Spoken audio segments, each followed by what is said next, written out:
After serving 27 years in prison, Nelson Mandela helped end apartheid in South Africa and became his country's first democratically elected president.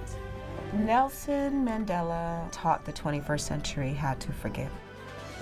Born in South Africa's Cape Province on July 18, 1918, Nelson Mandela joined the African National Congress Youth League in 1942 and directed acts of civil disobedience against the South African government.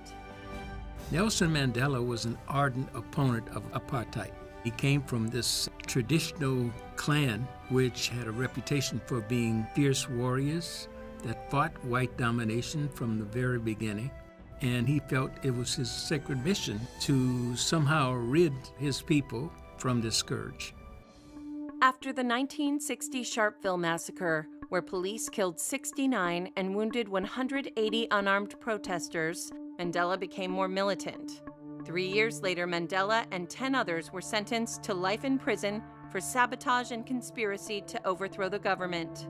Throughout Nelson Mandela's career, he's had a very complex relationship with violence and nonviolence. Early in his career, he tried nonviolence. It didn't work, so then he tried violence. That's why he went to jail. During his incarceration, Mandela gained international attention. On June 11, 1988, in celebration of his birthday, artists such as Peter Gabriel, Lou Reed, and Whitney Houston held a concert in London's Wembley Stadium, which the BBC noted as being the biggest and most spectacular pop political event of all time. Nelson Mandela became internationally recognized because the anti-apartheid movement in America and around the world became international in the 1980s, and he just became this larger-than-life figure. On February 11, 1990, South African President de Klerk released Mandela from prison.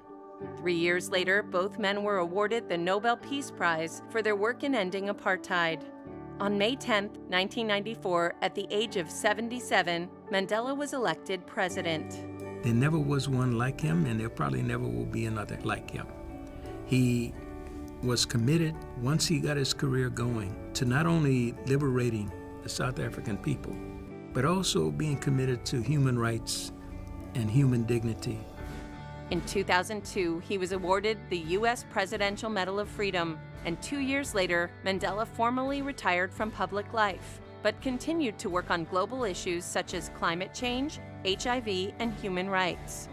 Nelson Mandela died on December 5, 2013, at the age of 95. When Nelson Mandela died, we lost a great human being. We lost an incredible statesman. We lost an incredible man.